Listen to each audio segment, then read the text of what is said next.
Continuando o livro, não é? Qual é o livro? Não botei na capa. Estudando o livro dos médios, está aí. Está ali o ovo. O subtítulo é esse aí, sobre a segunda parte do livro dos médios. Ou seja, como foi organizado a segunda parte do livro dos médiuns. Os temas, né, os capítulos, o livro dos médiuns. Como essa segunda parte foi organizada. Hoje já é o oitavo estudo do livro. Já passaram-se 8 quartas-feiras de que iniciamos o livro. E estamos bem, ainda tem bastante coisa. A gente está procurando dividir bem tranquilinho, sem pressa, porque o objetivo não é acabar, né, logo o livro, e sim a gente poder ir absorvendo bem, tomando gosto pelo estudo. E realmente o livro dos médiuns é bem denso, né? É bem minucioso. Esse trabalho de Kardec é muito minucioso. E muitas pessoas se assustam e desistem, começam a ler e largam no meio do caminho, de tão minucioso, tão explicativo, exaustivamente explicativo. E isso aqui é como se fosse um guia, é um guia de como estudar, de como o assunto, o tema que você vai procurar. Muitas vezes você quer ir direto àquele assunto, aqui você encontra o roteiro, do que encontrar, de onde encontrar, qual o capítulo que você vai pesquisar aquilo que mais te interessa.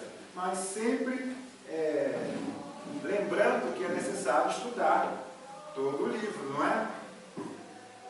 Não ficar só com o que nós falamos aqui. E além do que já falamos aqui, muitas coisas, né, já evoluíram, já progrediram, já se aprofundaram sobre mediunidade. Então vamos lá.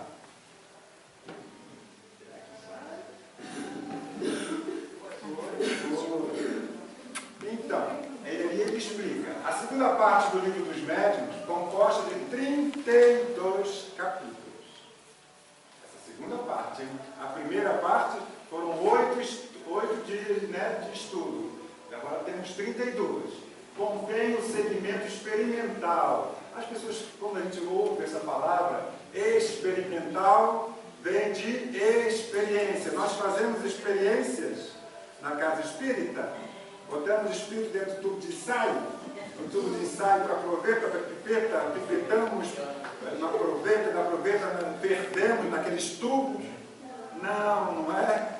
Então, é uma experiência, podemos dizer, toda reunião mediúnica não deixa de ser uma experiência, a prática, não é? Mas não podemos usar o material, a tecnologia, podemos assim dizer, de coisas, de experiências, de pesquisa materiais, né?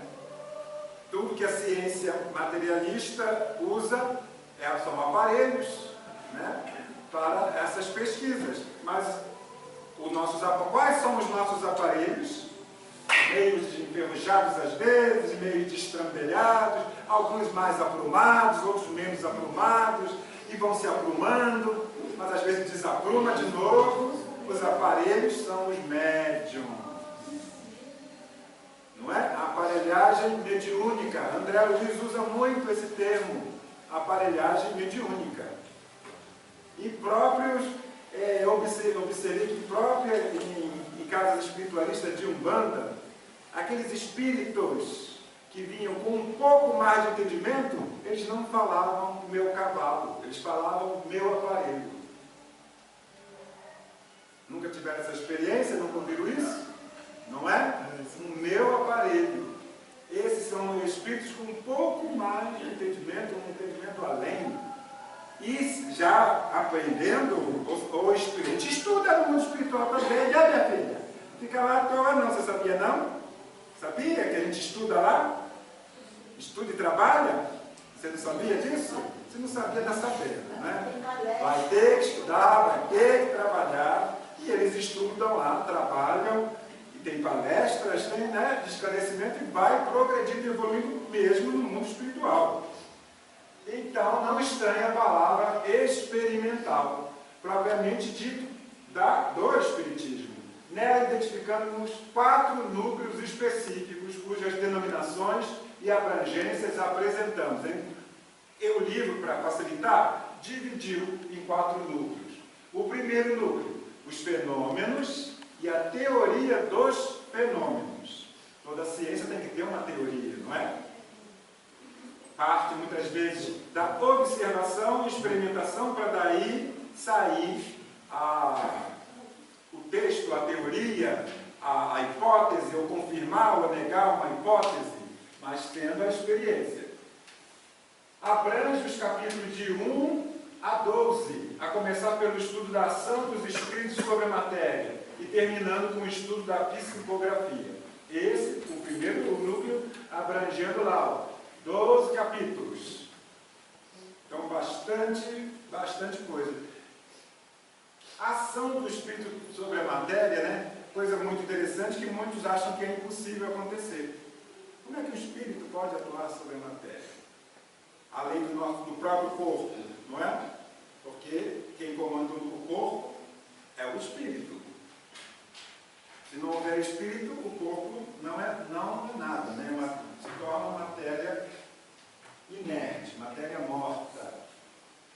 O segundo núcleo trata do estudo dos médiums. Vamos dissecar os médiums, vamos abrir a cabeça dos médiums, vamos ver onde está o interruptor da mediunidade. Onde está, como é o nome desse treco ali? Onde coloca no computador, no plug, é plug? Você fala ainda? Onde está? Hein? Será que se fizer isso a gente acha? Acha? Não acha, né? Mas a ciência agora evoluída, um pouco mais evoluída, já demonstra, ou pelo menos tem a hipótese que ainda, podemos dizer, que precisa de uma comprovação mais taxativa, está na glândula pineal. Não é? Já ouviram falar da glândula pineal? Vai lá no oráculo do século XXI, bota lá a glândula pineal. Tu vai achar pouquíssima coisa da ciência materialista. Mas se você colocar num site espírita, vai ter muita coisa sobre a glândula pineal. Mas, em verdade, na realidade, está em quem a mediunidade? Qual é o campo organizador do corpo físico? No perispírito. Se o perispírito, antes de vir reencarnar, não for preparado, é claro que o corpo físico também não o será. Não é? É ele que é o molde, é ele que organiza, é ele que mantém e sustenta o corpo físico. Dos médios, destacando a generalidade, ou seja, os vários tipos de mediunidade ou médiums. O capítulo 15 dos médiuns psicógrafos, destacando o gênero mais comum, que é a psicografia, principalmente lá na época de Kardec, como foi feito o livro, né? Era o que mais, e até hoje, né? Mediunidade do psicógrafo, destacando o gênero mais comum. 16 dos médiuns especiais, ou seja, especificidade, médium de materialização, que é uma especificidade rara, muito rara. Materializar espírito, materializar alguma coisa, né? Mesmo uma rosa, trazer coisas de fora, que já é outra especialidade. Transportar, não é? Coisas de fora, objetos de fora. Então isso é outra especialidade. A própria mediunidade de cura é outra especificidade. Cada uma, às vezes, muito mais rara do que a outra. Tipo de mediunidade. Isso tudo, não se aflijam, vai ser detalhado. Isso aqui é só a apresentação dos capítulos e dos núcleos. O que vai ser tratado nesses capítulos. E vocês, querendo pesquisar, vai lá nessa parte, né, sobre a segunda parte do Livro dos Médiuns, e olha onde é que está o tal e tal assunto, e já vai direto onde você vai encontrar. O terceiro núcleo trata do exercício mediúnico, através do capítulo 17 ao 23. Exercício, a prática, né? Você se exercitar, a gente pode dizer que é a educação mediúnica, ou falava-se muito, desenvolvimento mediúnico. Neles são estudados os aspectos relacionados com a vivência mediúnica. Já estudamos um livro que tinha esse título, não é? Do projeto Manuel Filomeno de Miranda, Vivência Mediúnica. Um livrinho só com esse título aí e com esse estudo. A prática em si, começando pela formação dos médios. Formação dos médios. Quem já se matriculou no primeiro grau, depois tem o segundo grau, ou o ensino médio, depois tem a faculdade. Podem se inscrever para a gente se formar, ganhar canudo, e é de médium, hein? Não esqueçam. Dá essa impressão, não dá essa impressão, mas não é dessa forma, não é? A formação é o dia a dia, é o desenvolvimento, é o aprendizado constante da prática mediúnica, passando pelos inconvenientes e perigos da prática mediúnica.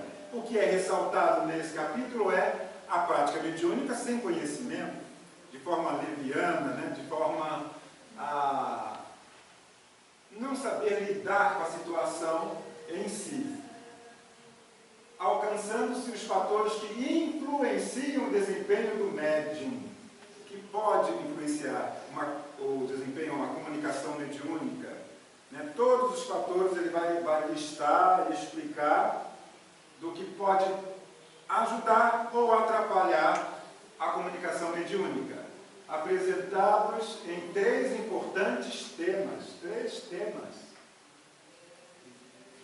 Do papel do médium nas comunicações. O que ele, né? Qual a ação dele? Como fazer? O que fazer? Agora, outro tema importantíssimo, que é a influência moral do médium. Isso aí tem a ver com a influência moral, o seu progresso, a sua evolução moral, com a sintonia, com a simpatia dos espíritos pelaquele médium. Um médium com uma moralidade boa, razoável, vai ter companhias espirituais também, né? Porque a mediunidade não é dada só, não é concedida, não é uma concessão, uma dádiva, uma bênção, só para aqueles evoluídos. Não. Né? Pelo contrário até, né? É neutra, né? É neutra, não tem nada a ver com se a pessoa é mais ou menos honesta, mais ou menos compromissada, não tem nada a ver. É concedido geralmente, antes de reencarnar, ele solicitou essa capacidade a mais para o trabalho, para o serviço, porque reconheceu-se grandemente endividado com a sua própria consciência e com a justiça divina. Então é importante esse capítulo, porque é o que a gente enfatiza constantemente. O ponto do Evangelho de hoje é o ponto moral, que é o egoísmo, o médium egoísta, pior ainda também o médium orgulhoso. É uma verdadeira peste, é um câncer ou até uma ranceníase, que pode, de forma figurada falando, atingir um médium. O orgulho que leva à perda, podemos dizer assim, desse médium, a falência moral desse médium. Influência do meio, não é? Por isso, as reuniões mediúnicas, a necessidade do ambiente próprio, local próprio,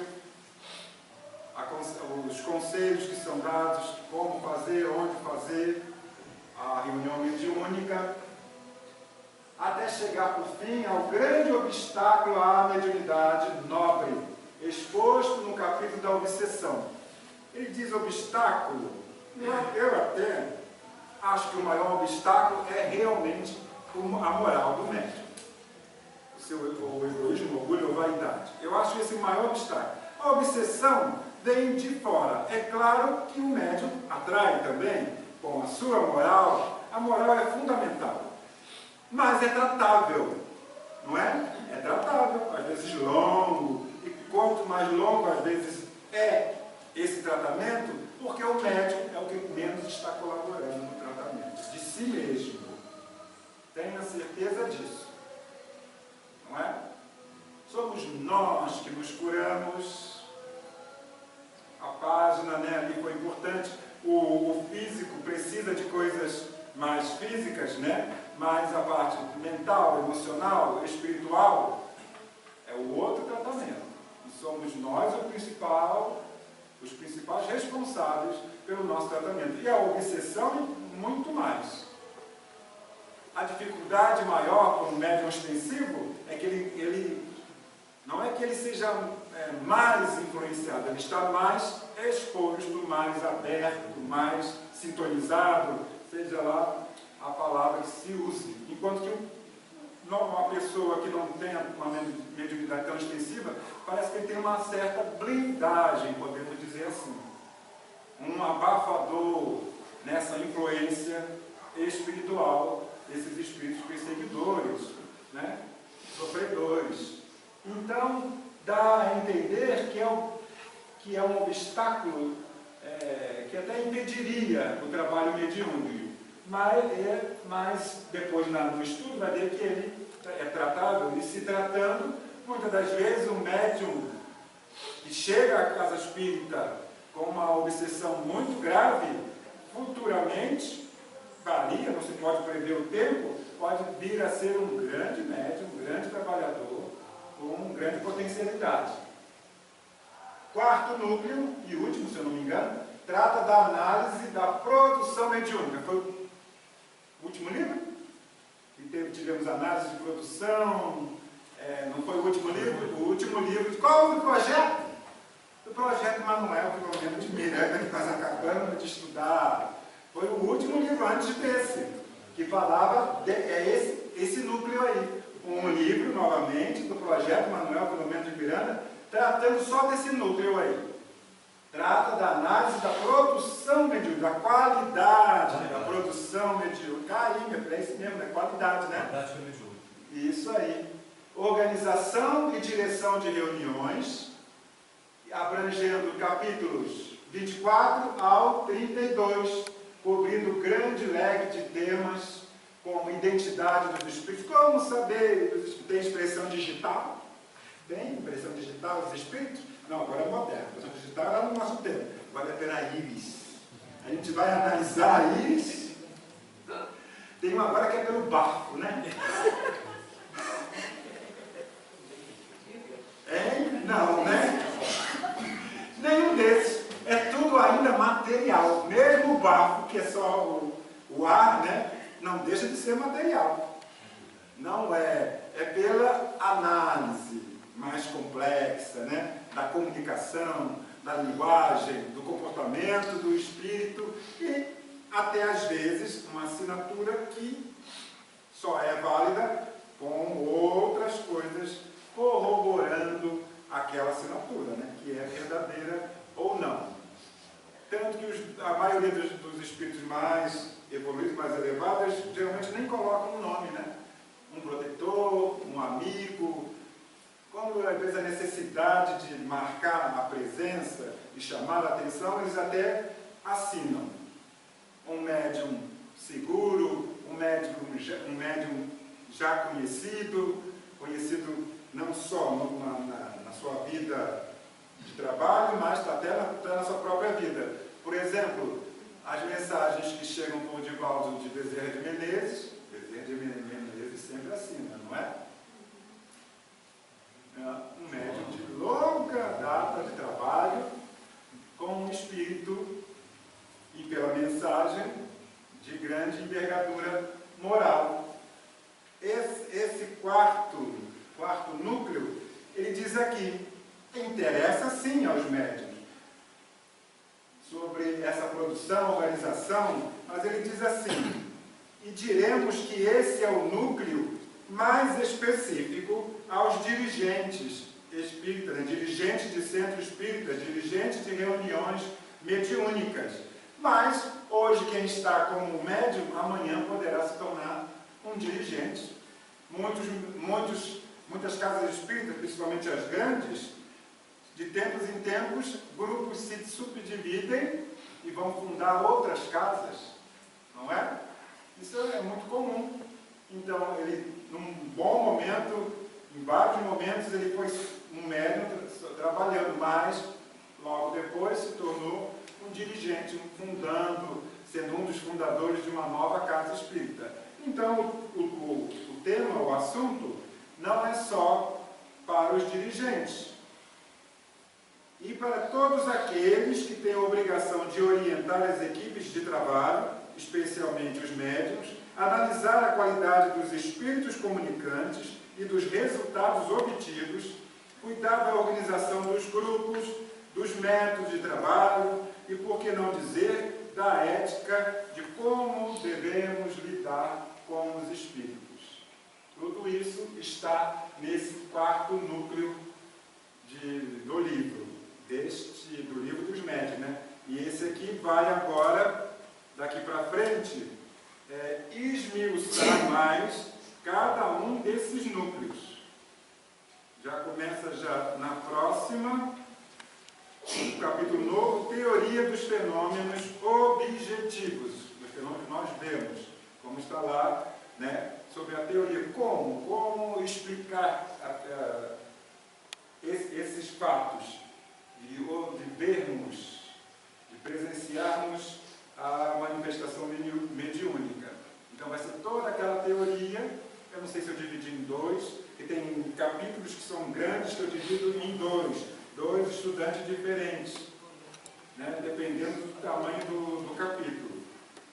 Também para não sobrecarregar e para dar a oportunidade de se trazer, como vários estudantes aqui gostam, de trazer uma música, de trazer alguns trechos, né, de vídeos sobre o assunto.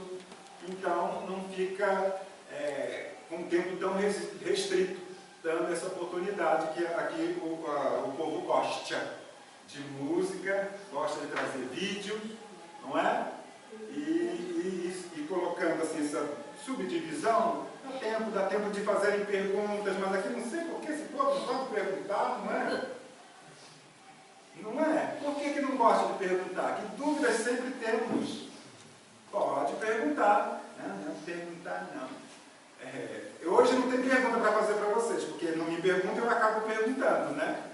Para quem está aqui. Por isso tem muita gente que não volta, não vem.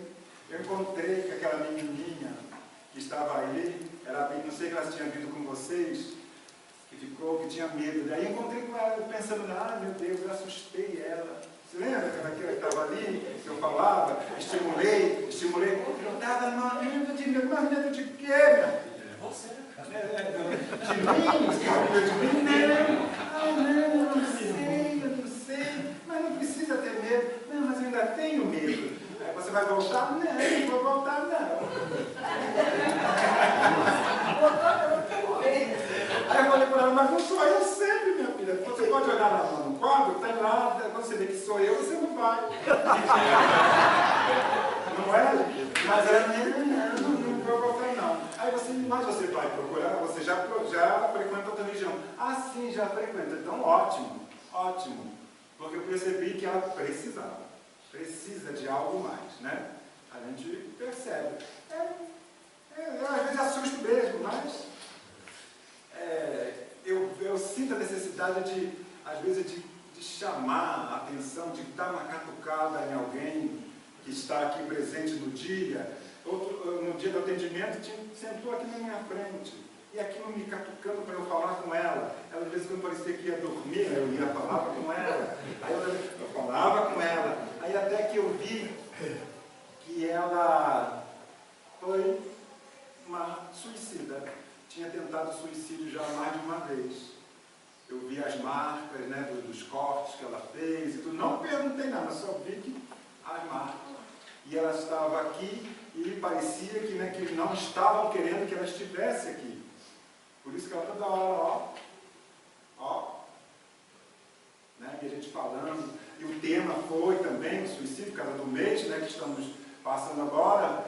Aí aquilo fica me catucando, fala com ela, e mexe com ela, e por causa dessa necessidade que alguns precisam mais um pouquinho de estímulo, ou a gente não sabe dizer o que é uma coisa que fica dentro da gente. Vai, fala, mexe, sacode, né? tenta estimular um pouquinho mais, e acaba que a gente até vê depois o porquê disso, que ela precisava uma vida complicada, né? E a gente depois conversa, tem um atendimento paterno que a gente encaminha, mas as pessoas às vezes não querem, né, falar muito, mas depois fala um pouquinho. Se ela voltar, se Deus quiser, volta, que é a primeira vez, vai falar mais, né? Vai conseguir expressar mais, que é um tratamento longo. Todos que pensou em suicídio, obsessão, não é? Na certa. Pensou, começou a pensar, começou a cultivar essa ideia, obsessão na certa. Um médium, se pensar isso, mais ainda, não é? Mais ainda. Então, precisamos do esclarecimento para poder nos tratarmos, né? Cuidar de nós e cuidar do outro. Aquele que percebe que aquela coisa não está bem, não está boa, é o se aproximar, é o conversar, é o tentar estimular, encaminhar, para fazermos uma interferência mais positiva. Às vezes é um pouco mais invasiva, mas às vezes precisa sim, ser assim. Perguntas? Você está visitando a gente ou voltou a morar em Mangaratiba? Visitando? Pensa que eu esqueci de você? Eu não esqueci não. Você está lá ainda? Não. Ah, não? Amanhã. Cuidado. Está quente o negócio lá.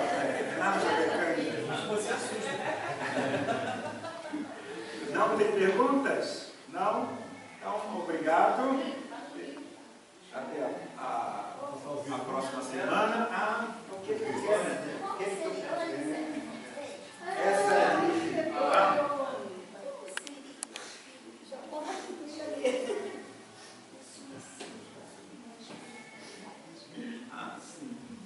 É como se na visão dos espíritos suicida, para a espiritualidade amiga, é um grande necessitado. Podemos dizer assim, grande necessidade, que é o sofrimento atroz. Para os outros, mais um. Não é? Chegou mais um. E vai. Ele está sem recurso íntimo nenhum para se proteger. Não é? E os espíritos sofredores como ele, outros que estavam atiçando ele, que se aproveitam dessa chance para explorar, para fazer, né, sofrer. E para a espiritualidade maior, é um grande, visto como um grande sofredor, um grande necessitado, que a ajuda vai chegar, mas quando vai chegar, são vários fatores diferentes, né, que vão determinar quando ele será socorrido, amparado, resgatado, que varia ao infinito. Né? Qual foi a pergunta, Eliseu? Como a espiritualidade vê o suicida, aquele que já se suicidou, não é? Sim. Então eu falei, tem os dois grupos, tem os que vão festejar, vão gostar. Mais um chegando. Mais um, foi o que eu falei, mais um chegando. E tem a espiritualidade amiga, o próprio anjo da guarda, que tentou evitar isso ao máximo, e outros, né? E viram que não foram ouvidos. Então, eles vão lamentar e tudo e fazer o possível para ajudar, amenizar. Mas o momento certo do socorro, do resgate, não dá para prever. Varia muito, né? Varia muito. O que mais? Só isso? É verdade que a casa do espírito fica ali acompanhando a decomposição. É verdade. A mesa mediúnica, quando já está em condições de ser socorrido e são trazidos, a grande maioria está cheio de bicho, achando que está cheio de bicho. Ah, tem bicho no meu ouvido, bicho na minha orelha, bicho na minha boca, bicho, tira esse bicho. O suicídio por indução, né? Geralmente, porque todo suicídio é impossível que não tenha uma indução. Porque é difícil, vou me suicidar, me suicidei. Não, né? Aí começa a alimentar aquilo e vai fazendo links com outros na mesma vibração. Mas não é só o suicídio, tem por indução a crime, Também, tudo isso. Tanto tem, para o bem, não, vamos lá, vamos trabalhar, vamos estudar, vamos servir, vamos ser úteis, como tem, não, faz isso não, vamos beber, vamos farrear, vamos... Tem para tudo. E fica, ele, por mais às vezes queira sair daquela situação, ele não consegue sair, né? Fica ali preso mesmo. E não é só o suicida não, às vezes outras questões, outras situações também. Quanto mais materialista, mais arraigado a matéria, mais tem dificuldade de se desprender do corpo já em decomposição. Porque eu falei sobre isso aqui, quando eu estava o assassino do João Helman, chega uma hora determinada hora, ele não sabe explicar por que ele faz uma maneira do fato. Tem socorre. Em São Paulo, as pessoas também. Aí eu fiz uma tem indução, porque ele planejou, né? Ele planejou isso. E se planejou, teve comparsas nisso. Comparsas do lado espiritual. Não é? Com certeza. O que mais? Tem punição? Punição? Para quem já tentou e depois morre, ela tem punição para quem já tentou? Para quem já tentou e não conseguiu? Isso. Graças a Deus. Varia muito. Se a pessoa já se compreendeu, já se auto-perdoou. Se você conseguiu o seu auto-perdão, por que Deus, por que a justiça, que é muito mais perfeita que a nossa, também não? Não é? Mas a punição é essa, não tem conseguido, né? A punição é não ter conseguido. Sim. Vale lembrar, né, Elisa, que vale lembrar que Deus não pune nem premia. Quem pune ou premia é a própria consciência. Então, se a pessoa se sente culpada, ela mesma se pune. Isso. E cada um de nós tem essa capacidade de chegar ao autoentendimento, compreensão. Naquele momento realmente parecia que não tinha outra solução. Eu era ignorante nisso.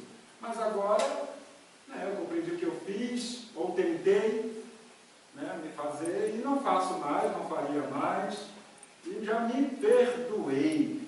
Isso é a vibração dessa culpa que leva o maior ou menor tempo do espírito do suicida nas regiões umbralinas.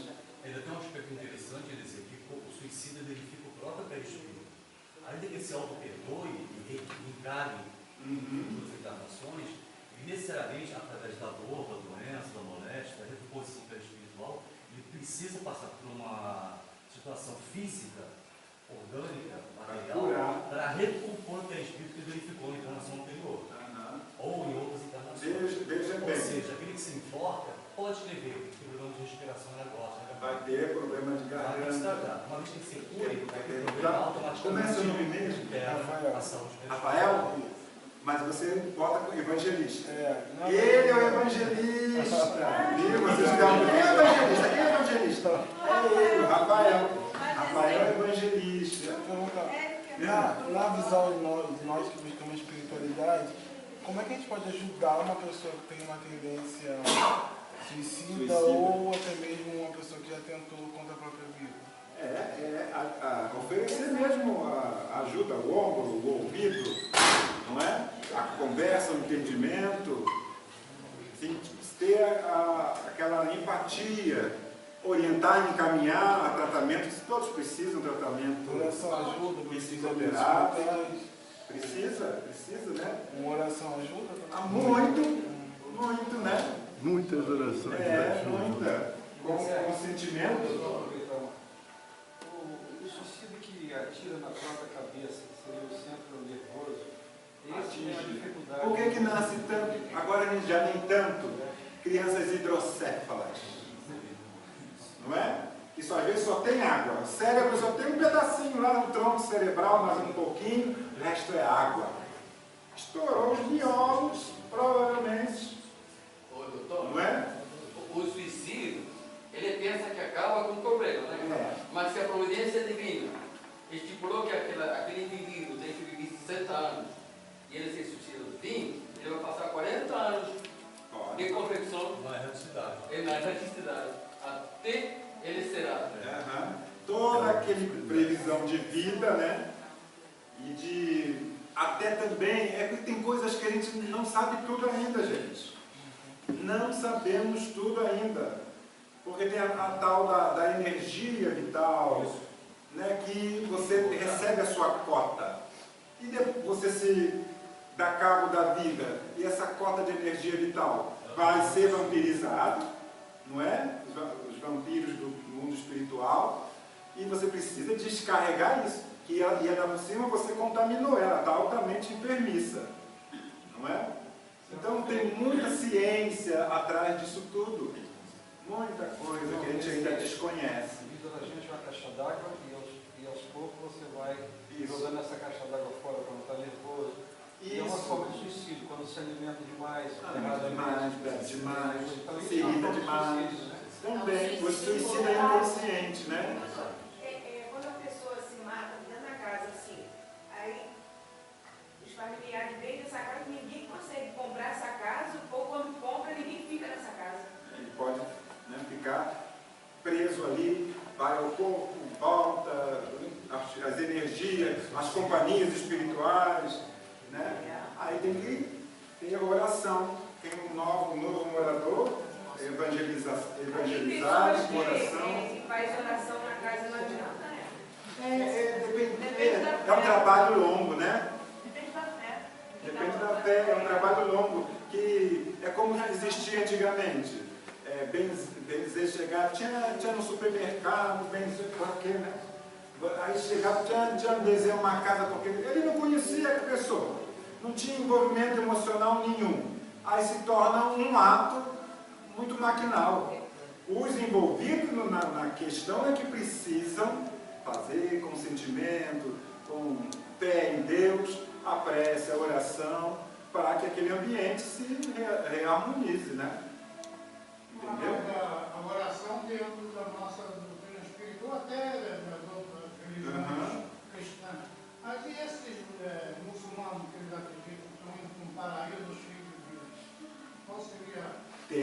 Tem a consequência, porque na própria religião deles é que eles deturpam, como deturparam o cristianismo também. Existe o mandamento de não matar, não se matar. O dom da vida é precioso demais, mas é a deturpação, como tudo eles deturpam, não é? Por isso, os kamikazes também, eles achavam que explodiu o avião contra aquele navio, eles voltariam. Aí vamos pensar assim, num julgamento, que não é isso, mas pensando num julgamento, existem os agravantes e os atenuantes. Os kamikazes iam como uma forma de heroísmo, de salvar a pátria, de servir ao imperador. Não é? É atenuante. O Araquiri tinha que empurrar o punhal aqui na virilha, sem que dar a demonstração que estava sentindo para ser considerado perfeito. Tem que empurrar devagarzinho, não deixar a língua. Vai ter dor de barriga na outra encarnação a vida toda. Eu achei interessante. Porque a gente não tem que achava que empurrava devagarzinho, sem dar a demonstração que está sentindo dor e não deixar a língua. Gente, um tempinho aí, porque o nosso tempo já está encerrando e a gente vai buscando outros, né? Aqui está a mensagem. Eu já tinha até pego o celular porque eu iria ler, mas apareceu aqui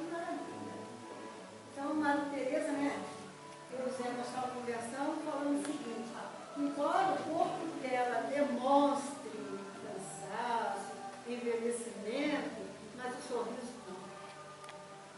O sorriso é de prazer, é de alegria, é de bem-estar no que ela fez. Então, a oração faz-nos ter um coração puro. E um coração E um coração puro é capaz de ver a Deus. Se descobrirmos Deus, seremos capazes